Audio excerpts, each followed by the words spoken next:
Support for WBFO and What's Next comes from our members and from Health Foundation for Western and Central New York, where racial and socioeconomic health equity are prioritized. Learn more about building healthier neighborhoods at hfwcny.org. If you or someone you know is affected by human trafficking, call the Human Trafficking Hotline at 1-888-373-7888. Text INFO to 233-733.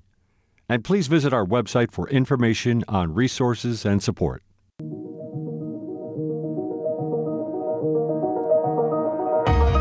I'm Jay Moran. I'm Bridget Jaipal Valenza. I'm Thomas O'Neill White. We need to get together and let our voices be heard. This is What's Next, a dedicated hour to have important conversations about the issues facing the marginalized and underrepresented communities of Western New York and Southern Ontario. If we're going to have some real healing, we've got to have space to tell some uncomfortable truth. What's Next continues our mission to discuss race, equity, and the common concerns of Buffalo's East Side and beyond. The suburban area, everywhere, we must work and teach our children. What's Next? And today with us we have a couple of returning guests with us this morning. Saladin Allah, Director of Community Engagement at the Niagara Falls Underground Railroad Heritage Center and also now a professor at the Niagara University. Saladin, thanks for joining us this morning. Thanks for having me. Also, Kelly Diane Galloway of Project Mona's House, the founder of Project Mona's House. Thanks for being with us as well. I'm happy to be here. Well, what's really interesting, I mean, we got a lot to talk about because you guys are involved in so many different things, but what was really intriguing is we were back with Saladin up at the Underground Railroad Center back in maybe the late spring, early summer, and you were telling us about this organization that organizing this great trip to Africa. A couple of weeks later, Kelly was in our studios for another conversation and happened to drop the fact that she was going to be going to Africa as well. So, well, you should go with Saladin. That's who I'm going with. So, so that coincidence there, but it's a fascinating thing because, to me, you were talking about a place that it's amazing. Though the world is small, Africa remains a place of mystery, and I would have to say, and I'll let you follow this up, a place that's very much misunderstood. Would you agree? Oh, yeah, absolutely. I think any place that people have not been is usually misunderstood, and that also is reflective of the people who live there and the landscape and the geography and every aspect of the culture. So it's not just really Africa, but you can say that consistently, maybe even about different states here in America people have never been to. Right. And they may have an attitude that it's that distant from who they are and what they've actually experienced. But definitely the continent of Africa as well. So for you, this is the third time there? Yes. Okay. Kelly, how about for you? It was my second time. Second time. Okay. So you don't necessarily have those bright first-timer eyes, but you brought people for the first time. What were some of the responses? Yeah. It was a group. So we brought a group of 21 people, and it was our first time bringing so many young people. Yeah. And I think it was almost everybody's first time ever going to Africa. Was it anybody? Absolutely. No one in our group had ever been there before. Okay. So, I mean, I just want to highlight some of the things that the children said. I was like, one of the questions we asked them when we interviewed them was like, did this trip to Tanzania, Africa, did it meet your expectations? Was it below your expectations, or did it exceed? Everybody said that it exceeded their expectations because a lot of the things that they knew or thought they knew about Africa, they saw in Hollywood or in media. Right. And in the media. And it was completely the opposite. They got to see the nature. They got to see the educational system. They got to visit one of the most beautiful beaches and swim in the beaches with dolphins and turtles and things like that. And no, I don't think anybody else besides Saladin climbed a banana tree, but they got to explore the city and learn about different spices that were native to that part of the continent. And so I think everybody, especially the children, were blown away and amazed, and they were like, we can't wait to come back, because honestly, it was about a week-long trip, but it just wasn't even enough. Right. Where exactly did you guys go? So we flew into Kilimanjaro, and then from there we went to Arusha. So we traveled in various different locations in mainland Tanzania. We went to a place called Ngorongoro Crater. We went to the Serengeti. We actually stayed in the Serengeti. Now, for people who don't know what the Serengeti is, if you watch National Geographic specials and they show the Great Migration with the wildebeest and the zebra who are traveling from Tanzania to Kenya or back and forth from Kenya to Tanzania, and they're traveling across these water, this area where water and crocodiles are. We were in the Serengeti. Crocodiles. Yeah, we were in the Serengeti. So we had a chance to go there, and we also traveled to Zanzibar.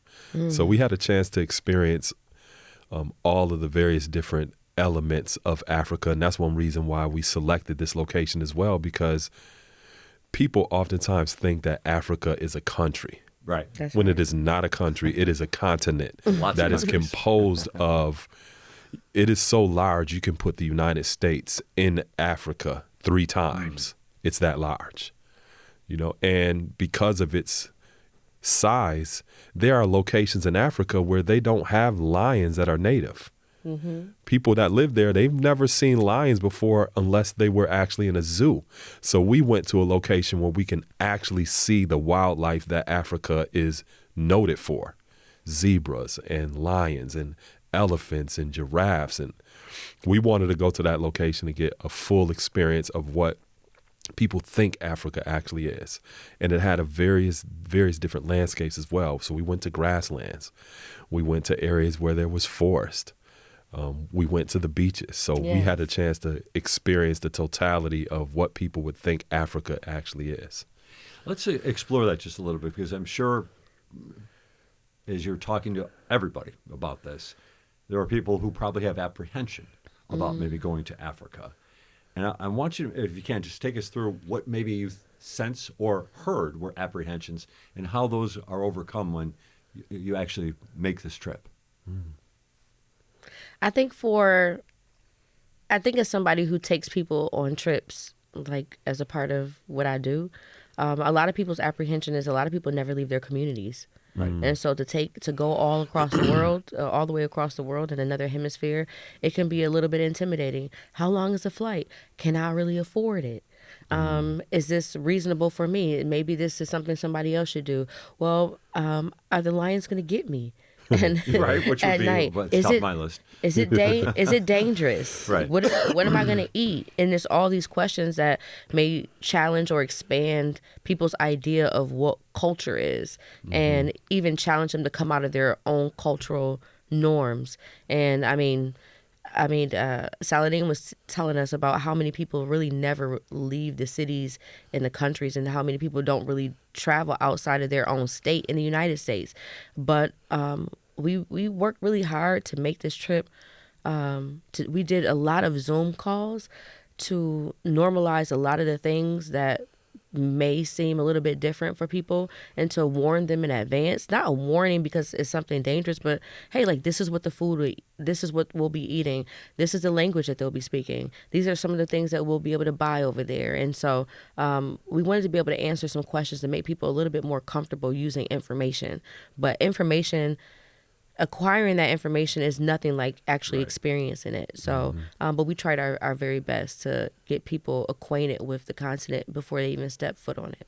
You mentioned language. What languages were you encountering? So Tanzania is the safari capital. So people typically in America speak one language. When you go outside of this country, people generally speak at least 2 different languages. Right. That is common.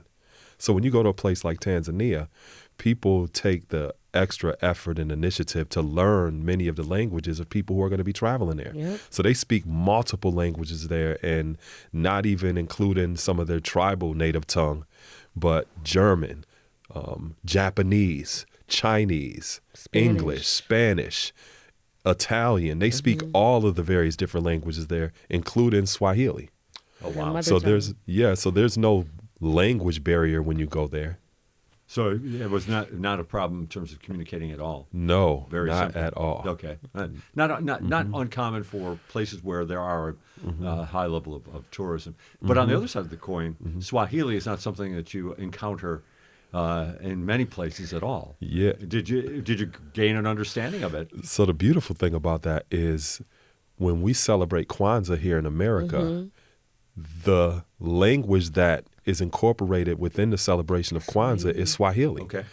So we learn about Umoja and Asante and all of these different words that they speak as a part of their native tongue there.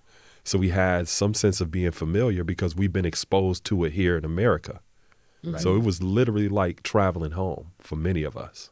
And if you've ever been under the teaching or the tutelage of Queen Mother Eva Doyle from kindergarten, she gave us a book that said that was like Jambo means hello. And so from kindergarten, you started learning just different things about Swahili. And I never thought that, I don't think as a kindergartner I would have thought that, hey, I might be able to use some of these words 30 years from now. Yeah, my 6-year-old, 3 days ago, she literally had a conversation with me and said, Dad, I want to go to Tanzania so that I can see how they celebrate Kwanzaa there. Whoa. She's 6 years old and said that. And I said, you had a chance to see how they celebrate it because that is a part of their everyday life. Oh, okay. They live these principles and values out. And I said, did you see the sense of unity that our people had there? She said, yeah. I said, what about the collective work and responsibility that people had and how they worked together? She said, yeah. And I said, those are the principles of Kwanzaa. We're being reintroduced to those principles here in America because many of us have been disconnected from those principles and those values. That's really a fascinating element of this. So maybe let's expand on how you saw that play out, those different principles. I think that's, again, I mean, I feel like the light bulb just went off in my head here, but expand on how you saw that play out. Yeah. For one, you didn't see people driving down the street with road rage. That is not a sense of what's normacy when it comes to the people that live there. They don't argue with each other in public or raise their voices. It is very, very rare for you to see anything like that. Wow. And there's a sense of community that they live that is a part of their everyday life that you oftentimes don't see here. You see a lot of these principles and values being reinforced in some of our families and in our churches as an institution. But the larger community, it's oftentimes not common to see everyday people who are living like this. So it was an experience for people to be able to be immersed in an environment where some of the things that they thought were possible or things that they thought were impossible is something that people are literally doing outside of these borders of what we call America. Yeah, Kelly, I see you nodding your head vigorously there. So you want to add to that a little bit? I think that you could see a lot of what Saladin is talking about, especially in the educational system that we were exposed to. So we visited the Sekila Primary School. We brought gifts, a day of celebration and love, and introducing people to the work that has been done. Saladin's been working with that team to start a foundation so that they have like things like clean drinking water and things like that. I think sometimes it's you don't expect to be. I think that was the first moment in our entire trip where people were just bawling like with tears coming out their eyes. So we landed in Tanzania. We were on the banana farm, and our first time out and doing our trip itinerary was going to the Sekila Primary School. Afar off, you're in this bus and you see it just looks like, I don't even know what it looks like. It looks like a lot of something in the distance. And the closer and closer you get to it, you see the streets flooded with children celebrating the fact that you're coming, and they're dancing and they're shouting and they're screaming. Some are holding Tanzanian flags, some are holding United States flags. And the bus gets closer and closer and the sounds get louder and louder, and you are just so overwhelmed with love and emotion that the adults, the children are so excited just to connect with you. It's a sense of family, and it's a sense of unity that even though we may be separated by seas and oceans, there's really no separation. And so it was like, welcome home. Wow. And it was such a beautiful time. And I just think that everybody should at least have that experience at least once in a lifetime. To be genuinely welcome somewhere and people see you for who you are. And not have an expectation of what it is that you're bringing, or it's not transactional. Like, it was the first time that people actually felt that sense of genuinely being welcome. And like I said, we see these elements within our institutions, our churches, our other organizations that we've established in this country to strive to hold fast to these principles and these values, but you don't typically see it in the larger dominant society. Right. Yeah. And I'm wondering, it's interesting. So like you said, there's your expectations change when you go there. As you were talking and communicating with people who live in Tanzania, did you have a sense of things about the United States that they didn't quite understand correctly, or that you changed their impression of? I'd like to hear about that. So on one of my experiences, I was speaking to some of the locals, and they were asking me questions about being black in America. And I was explaining to them some of the landscape and racism. And while I'm looking at their facial expressions while I'm striving to explain it, it was difficult for them to understand it, because they don't live in an area where they're discriminated against based upon the color of their skin or their religion or anything like that, their gender. Those things don't exist there. And if they do, it is an export from America and some of these Western countries. So anyway, I'm having this conversation and I'm striving to explain to them about what racism is and about police violence and some of these things. And in the midst of me explaining this, I realized that I had brought more baggage with me to Africa than I actually brought with me. Right. And I literally stopped myself because it felt like I was infecting them with an idea that did not exist in their land. Because when they look at their school books, they see themselves. When they watch television, they see themselves telling themselves what the weather looks like. And what they look at, my daughter a few weeks ago asked me, was there police in Tanzania? And I said, yeah, there were police there. And she said, I didn't see any police. Now, at this point, she just turned 6 years old and she's having this conversation with me. And I said, yeah, they were there. They just didn't distinguish themselves from the population, and they don't operate the same way that they operate here in America. So she didn't even recognize a police presence or law enforcement there, right? So one of the main things is some of the ideas that we are indoctrinated to believe about ourselves and about each other here in America, they did not exist there, and they don't exist in many other countries that I've traveled to. And that was one of the biggest things. And when I realized that I was having that conversation, I stopped and I said, you know what? I'm sitting here in tropical paradise. And I'm not going to have a conversation about something that I could turn on Fox News or CNN or some of these other TV stations to tell me about. Right. No, I'm here and I'm present.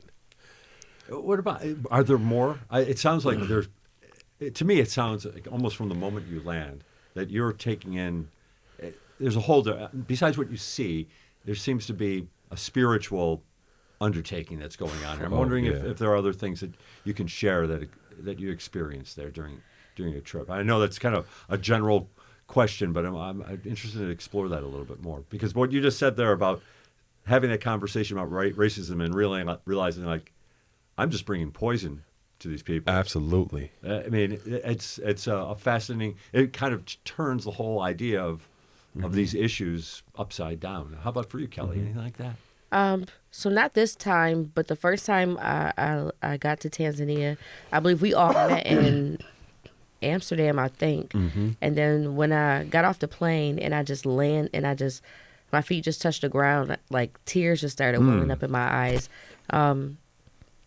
I don't really know why. I think I was just overwhelmed because I've already lived and traveled all over the world, and I think put my hand to do some really incredible work. But that was my first time on the continent, and it was very moving for me. And I saw the same exact thing happen. Saladin and a group of people got there before I did this time, and then I brought the second group. And I just sat back and watched to see if they would have the same reaction. And they did. Like, when they got there, like, oh my goodness, I can't believe that we're there. We're there at night. You could look up, as you said, you could see stars. And it just was like a breath of fresh air. I think that for me, there's a different kind of rest that you get when you don't have to continuously prove that you're worthy or that you're enough. And based upon just the color of my skin. So I'm a Black girl from Buffalo, New York. I speak 5 languages. I've built things all over the world that you can actually go to. But still, in a lot of circles, I'm treated as if I'm not enough, or I'm not smart enough, or I'm not intelligent enough, or and I constantly have to prove, like, but I don't feel like I have to prove anything, and I don't. But constantly, I didn't have to do that there. It was no, who are you? Where are you from? What school did you go to? What part of the town are you from? Who's your parents? What church did you grow up in? Who are you connected to? It was none of that. Yes. That's interesting. Yeah. So you felt this, a similar sense of relief, I guess, for lack of a better term? Yeah. Absolutely. People are not quantifying you. And it's not this transactional type of relationship that you typically see in this society that we live in over here. You walk into a room, people are not looking you up and down to kind of see, what you have and what you don't have. It's the first time in my life that I sat in a room with my back to the door. And I do not sit with my back to the door. I have to sit where I can see the entrances and the exits. That is where I'm most comfortable, at least here in this society. That was the first time that I went to a place that I could sit with my back to the door and not feel any type of threat of violence or any sense of insecurity. The first time. Wow. That's a lot comes out of this trip. We're talking this morning with Saladin Allah and also Kelly Galloway. Got a couple other things we want to get into, but before we wrap the segment, I want to get a couple more of your impressions from your trip to Africa. So you're out in the Serengeti, and you called it glamping. I'll let how glamorous it could be out there, but at the same time, you're out in the middle. You're prey. You're not predators anymore. You're prey. Yeah. So what was going on, like, as you're sleeping in the Serengeti? What's happening? Well, one thing I would say is animals don't carry guns.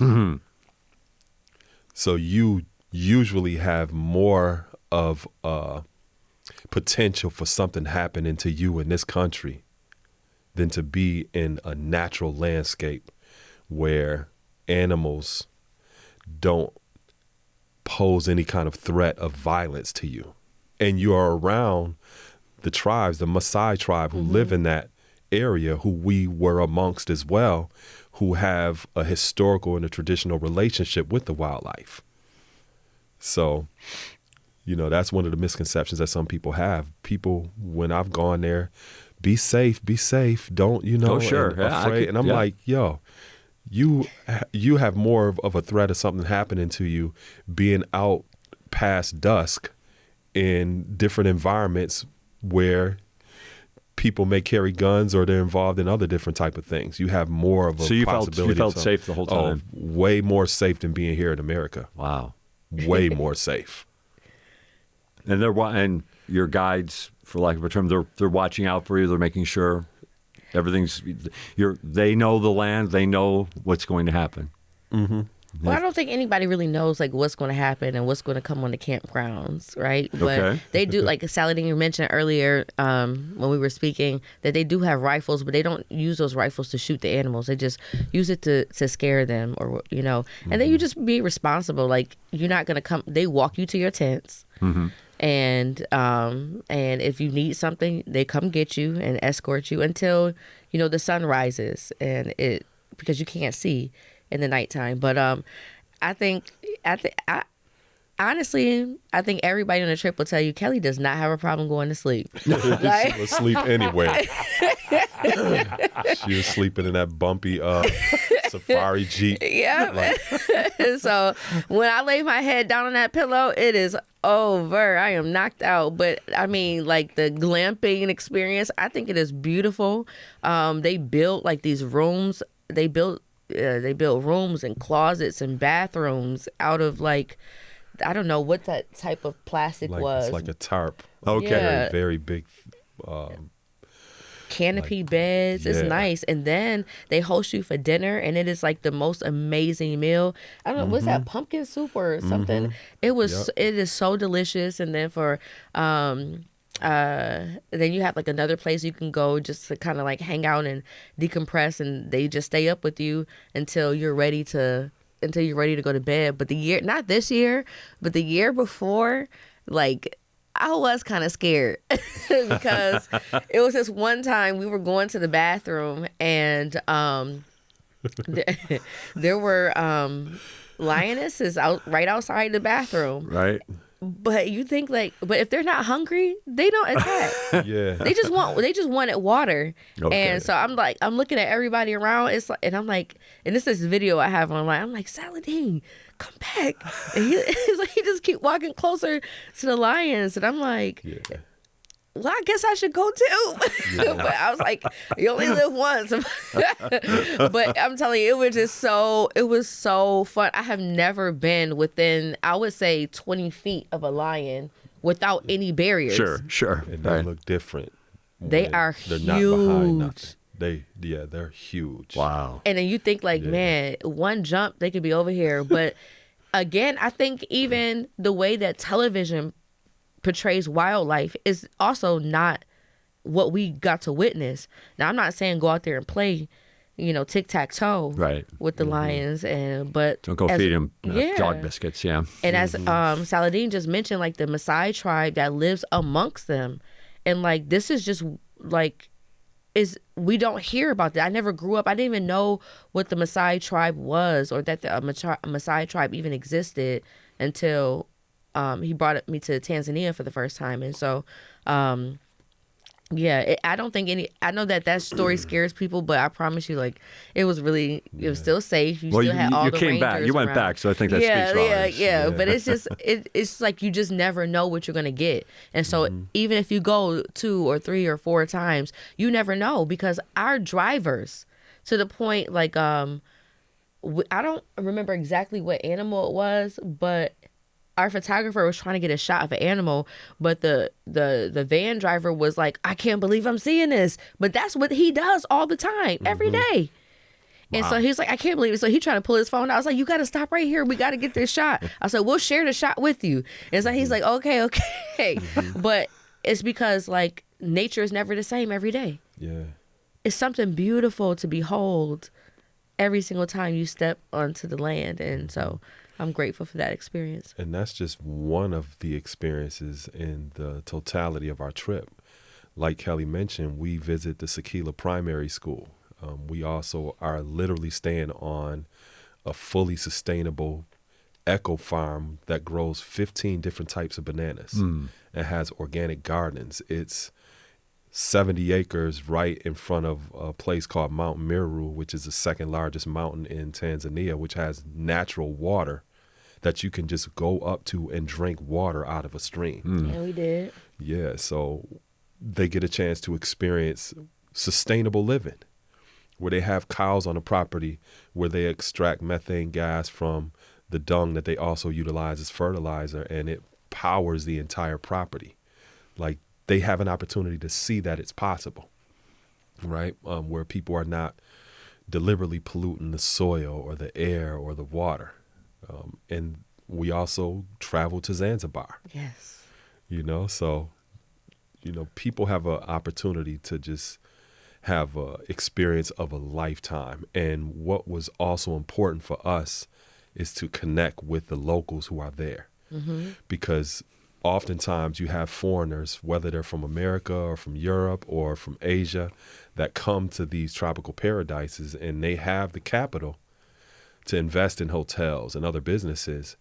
And then they utilize the locals as fronts for their business. And you think that you're getting an actual experience culturally, but it's usually a foreigner behind the scenes who's actually controlling that aspect of their local economy. So it was important for us to literally connect with our people there so that we can make sure that we have that type of relationship where we're helping them develop while we're actually going there at the same time. So all of the people that we connect with and the things that we do are organized by people who are Tanzanians, people that actually live there. And I don't know if we touched upon it during the conversation before we went on the air. Did you say you were working with some individuals there to try to help establish a foundation where certain things and certain resources can be shifted there, I guess, for lack of a better term? Yeah, so through the Sakila Primary School, we were able to bring water to the school.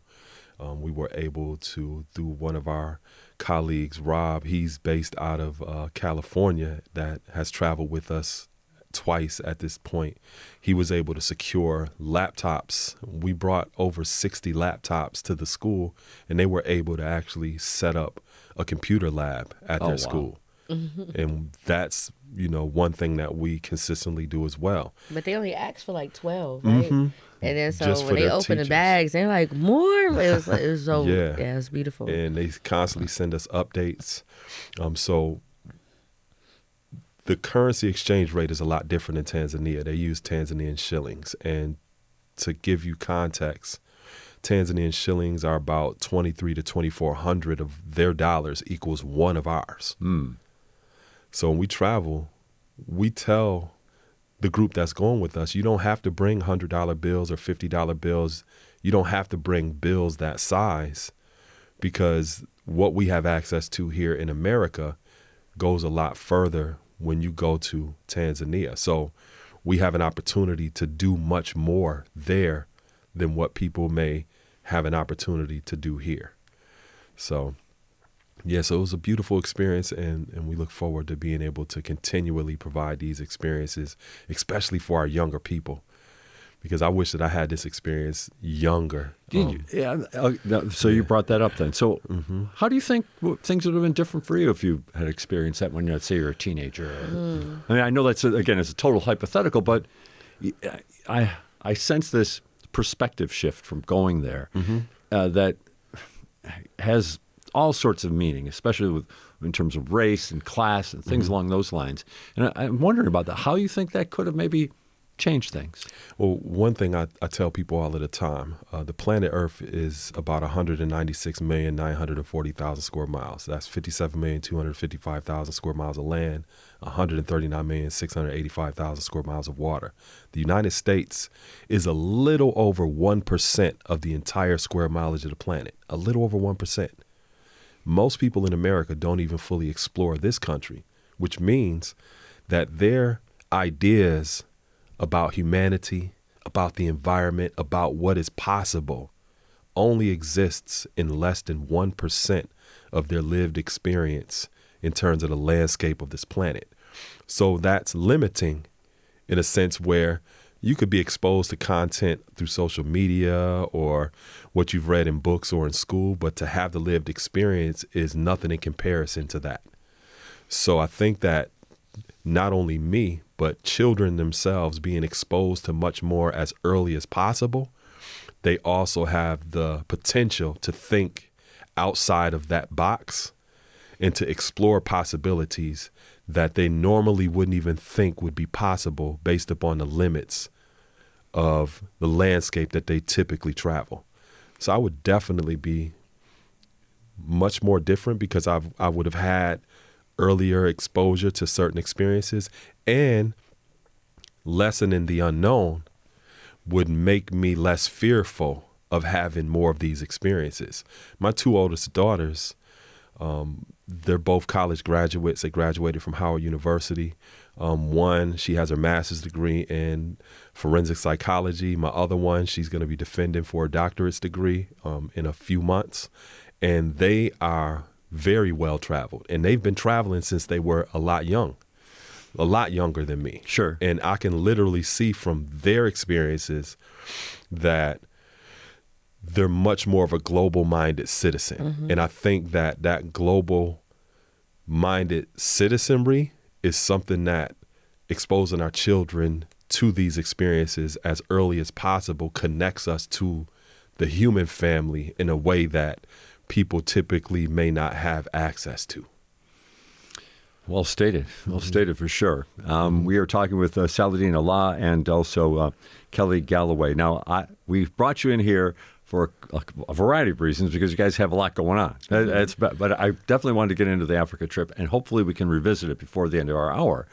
But I do want to touch on a couple of other things that you guys are involved with. Now, Kelly, Project Mona's House has its FreeTHEM Gala. It's coming up this Friday. It's coming up this Friday. Yeah. All right. What's happening? I mean, you've been sitting here texting the whole time we've been on the air, so you must be busy putting things together. So if we, a good segue from our Africa trip is a great question that you just posed to Saladin. So how would that have changed your perspective? So we are of the belief that exposure breeds desire, right? And so we want to expose opportunities and experiences like this to our Young Women's Empowerment Academy and to younger individuals. Why is that important? Because it will breed in them a desire to realize that they are change makers. They have the ability and the power and the authority, the bravery, the grit, and the courage, if they would tap into themselves to really shift atmospheres. We teach all of the individuals that we work with that they are not thermometers, they are thermostats. They don't take temperature. They have the power and authority to change and shift it. And so experiences like this, experiences like the ones that we provide in our culture and college tours when we take children all across the United States, some who've never even been on an airplane before, those are important because a lot of times the people that I work with, the girls that I work with, the youth that I serve, are a part of vulnerable populations. It doesn't mean that they have been trafficked, but it does mean that they are statistically more likely to be trafficked or victims of sexual violence or perpetuators of crime or whatever studies show. But we also believe that we don't deny statistics, but we do have the power to change them. And so one thing about statistics, you can change them with hard work and things like that. And so as far as the FreeTHEM Gala, our gala is threefold this year. We're opening an exhibit, and that exhibit is called What Were You Wearing? That highlights the commonality of sexual violence amongst men and women of in all occupations and industries. And what we realize is that a lot of people don't get justice, they don't get healing, and they don't have the opportunity to experience freedom how the rest of us may because they're silenced. They're silenced out of being made to fear the consequences of sharing their stories. They're made to believe that they're less than, and they live constantly in shame because when I share my story, I'm now ostracized, and maybe I'm made to feel like more of a victim than what I initially felt when something happened to me. So when people walk into that exhibit, we'll tell the stories of everyday people. You'll see military uniforms. You'll see prom dresses. You'll see business suits. You'll see my story. My story, this is the first time I've ever publicly shared my experience with sexual violence and assault. And you'll realize and you'll see not just an outfit, but you'll see the setting in which it happened, which is a sofa, because I was in my own house that I paid the bills in, watching my own television when somebody entered my home. And I fought for 45 minutes. I fought for 45 minutes straight until that person eventually gave up. And I would have fought until I couldn't fight anymore. I didn't have a carpet on the floor because I had just rolled it up because I was vacuuming because I had dogs. And I didn't feel like putting it back down at that moment. But you'll see the floor wet because 45 minutes of fighting on your back, it was pools of sweat on the floor. And so And I didn't experience the judgment of when I told the people what happened to me. I was believed, but that same person had did that same thing to somebody else, and she was not believed. But I was more popular than her. Wow. Right? And so how many other individuals are like that? So you'll see children clothes, you'll see different things like that. And we don't want just people to be sad in that exhibit. We're going to give people a real call to action at the end of it, to where you will be able to see the power that you have in yourself. And then once you enter inside the gala, you're going to hear Overcomers and Empowered Girls hosted. And so it's going to be hosted by an overcomer that we've had the opportunity to work with. So she's flying in from California. Her name is Elizabeth Quiros. And you'll hear a little bit of her story, and we're bringing back Bella Rose Banks, one of our Empowered Girl hosts from last year. And then we're also going to acknowledge some people in the community who have worked tirelessly to help me advance the cause for freedom in Western New York. We're still a small organization, even though we have a large impact, but we're going to be honoring K Sweet. Well, that's what I call her. Her name is Kelsey Sweet.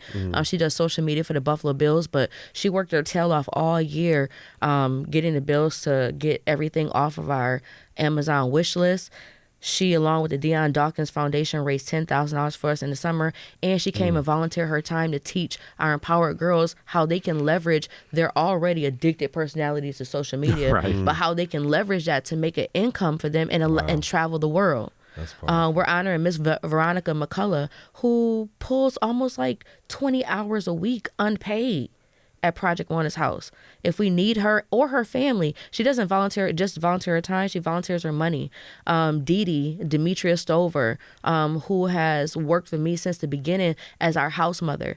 When we have to sometimes, when one of our women might relapse and we have to go to the crack house to go get her, Dee comes with me. She's not afraid, and sometimes situations can get a little funny. But Dee, I can call Dee at 11 o'clock, like, Dee, we gotta go get her.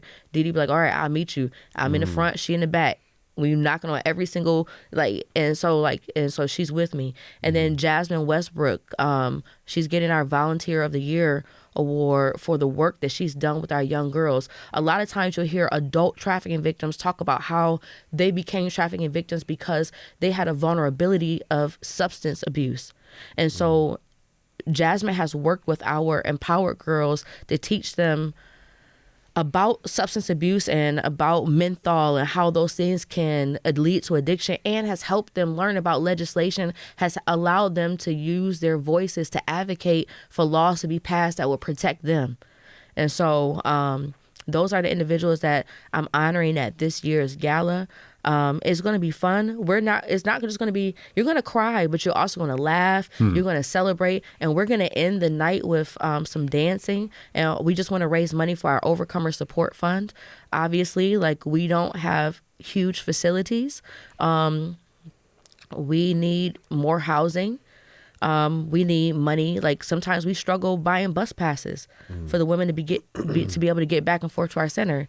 And because bus passes for a number of women can cost up to $1,200 a month for us. For a small organization like mine, that's a lot of money to us. And then we don't have vans where we can go pick up women. So it's not just women that live in Project One's house that come to our center for programming, but it's just women also in different shelters, because obviously we can't house everybody. And so this year we hope to raise $150,000 for our Survivor Support Fund, our Overcomer Support Fund. And we hope to tell stories that matter.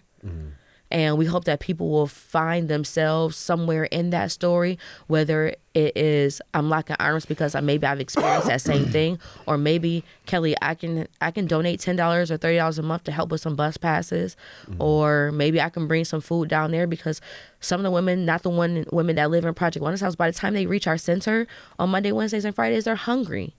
And so we don't have the money to buy food all the time, so we go to pantries and get food. And Miss Carissa, that's in our center, she'll fry up some eggs and cook some sausage, and we'll put some toast in our little makeshift. We don't have a kitchen, but we have hot plates, and we just make it work. And then also this is the first time that you will see almost all of our overcomers live and in action at this gala. And so it'd be a testament for people who've been coming to our galas, people who've been giving. I want them to be able to see the fruit of their labor. That these women came in one way and they are not that way anymore. They're homeowners. They're in healthy relationships. They got custody of their children back. They got charges dropped against them. And so this is what freedom is. And again, I tell everybody, if you really want to see human trafficking end, modern day slavery end, you got to bring the railroad back. You have to bring the Underground Railroad back. And this time it shouldn't have to be underground. Not as if it was literally them, but but still, we have to bring the network of freedom back, and where that means like people from all different races, ethnicities, socioeconomic classes, and people just want to come together and lock arms for the cause of freedom. And so the FreeTHEM Gala is this Friday. It's this Friday at 6:00 p.m. Niagara Falls Convention Center. Absolutely. How can people find out more? They can go on our website at www.projectbonushouse.com. Now we will be shutting ticket sales off tomorrow. Our gala always sells out. We could actually be sold out now. And that's why I was talking to Saladin. I'm just like, that's why I keep looking at my phone. Like, I hope we oversold last year, and the venue was like, Kelly. But I'm happy that we sell out. You know, that's a good problem to have. Yes. And so again, more people learning about the cause, and more people realizing that human trafficking doesn't just happen overseas, but it's happening in Western New York. And you can do something about it. Yeah. I wanted to switch gears here before we run out of time, because this time is flying by. Saladin, you are now Professor Saladin at Niagara University. That's a nice sound to it, but it's your classwork is a fascinating subject matter. Yeah. So I'm adjunct professor at Niagara University, and I teach alongside my colleague, Dr. Dave Riley, in the political science department, and the course is organizing and advocating for justice. So, how fitting, right? Yeah, it sounds like they got the right person for that. Yeah, absolutely. So this started in the fall, or? Yep. Okay. So it's a fall course that's offered. So you've had a chance to see the students go through it. It must be done. Your classwork's done? Yep, just about a week ago. Okay. We just concluded this semester. What did you see from your students during this semester? Wow. So one of the first things is it feels good to be back in the classroom. I haven't been in a classroom in a few years now. I was teaching in the Niagara Falls School District, and I've never taught on a collegiate level. So it was a beautiful experience. One of the things that I said coming into the door is I let the students know that it was my job to radicalize them. Yeah.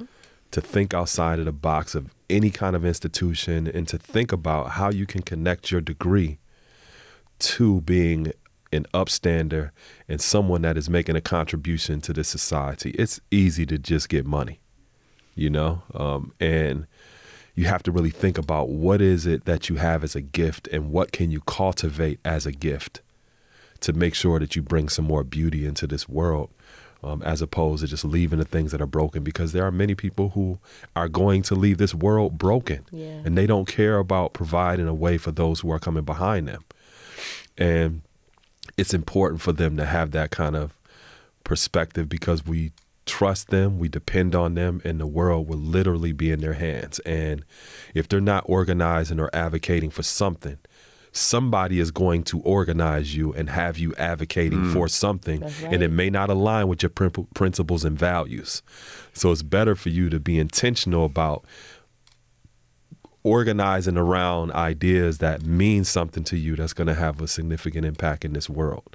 So yes, it was pretty cool. I had a great time. That's quite a way of looking at it, that if you don't organize around your principles, or other people's principles are going to organize around you. I'm paraphrasing to a certain extent. And as you said that, 40 years of my professional life just flashed before my eyes. But so what about from did you get a sense that this meaning was penetrating, that kids were like, hey, I can maybe do this, or what did you get a sense of that at all? Yeah, because the coursework was not just based upon taking tests. I told them, your test is going to be when you leave this classroom. All right. And you have actual lived experience. There's a difference between the map and the terrain. You typically learn about the map in school, but I came to present you with what this terrain looks like. And it was mostly based upon facilitated dialogue, conversational. They had an essay that they had to complete by the end of the classroom, and it wasn't about, what it is that they want to tell me, but what are you putting this pen to paper to tell yourself? Because you are committing yourself to an idea of something that you can see that would be possible to bring some more beauty into this world. So just having those type of conversations and interactions, because a lot of the students, they would typically never come across me before. So now they had an opportunity to engage me and to talk to me about things that I've experienced and to pose certain questions to me about things that they may be considering or wanting to further explore. What experiences intrigue them? I mean, you must have gotten a sense, especially if they're asking questions. Like something you shared with them, and it lit a fire. Oh, wow. So we went on a field trip to Love Canal. Oh. And we had Luella Kinney, who was an advocate when Love Canal first started, and she literally lost her 7-year-old son. And she's been an advocate her entire life. And her background, ironically enough, is she's a scientist by trade. And she talked about the pushback that she got from the government and others who not only wanted to discount her as a woman, but also her profession. She was literally testing the water and the soil, knowing for a fact what the residents there in Love Canal were being exposed to and was being dismissed. And most of the students, by not only talking to her, but literally going to Love Canal and not see one historic marker there to tell about the history of this, which literally changed the landscape of America.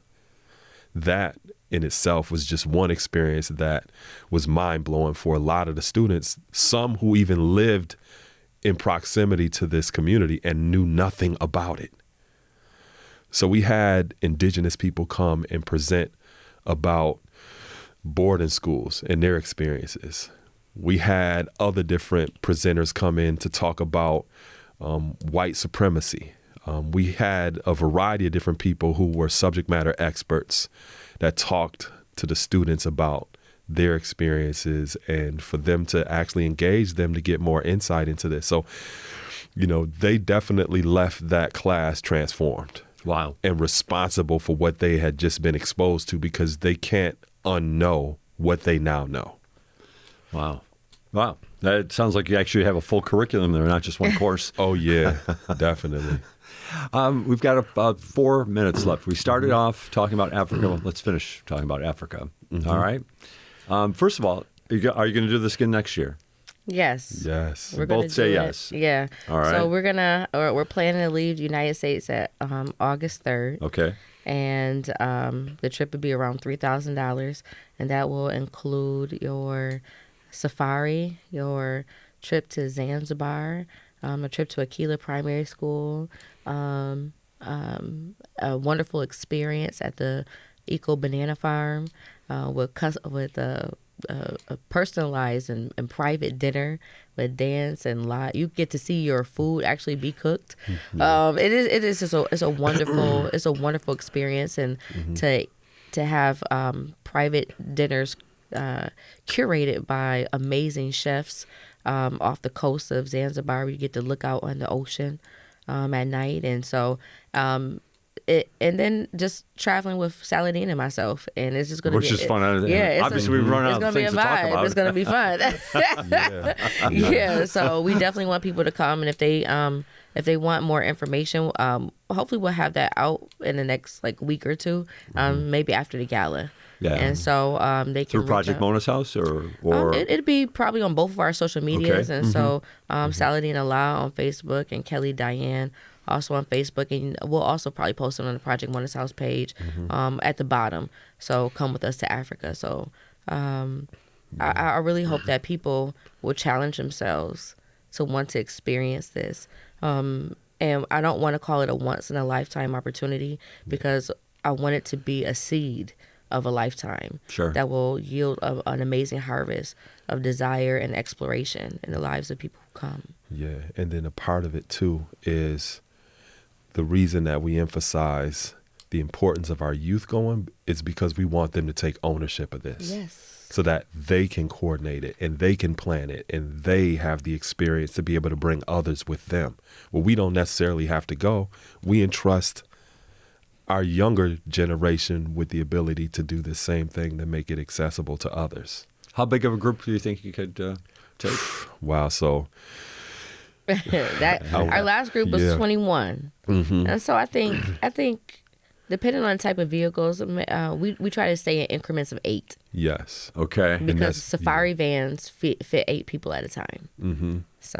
All right. Yeah, so we've been doing it in cohorts of 8. Yeah. So maybe you want to travel with us as well. I would love that. Yeah. I'm not going to. August 3rd, I'll have to make sure that my wife's birthday is taken care of. But yeah, we left on my birthday this year. Oh, is that right? Yeah, Oh. I was in the air August 13th this year. So okay, so you're a Leo, just like my wife. Huh? Oh, my maybe goodness. that's a good thing.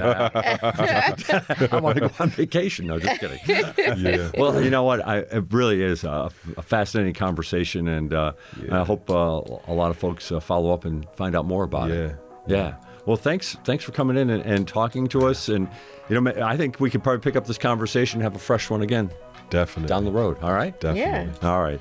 Thank you. Saladin Allah and Kelly Diane Galloway with us here on What's Next. Again, thanks for being with us this morning. This is WBFO and WBFO HD1 Buffalo, WOLN Olean, and WUBJ Jamestown, your NPR station.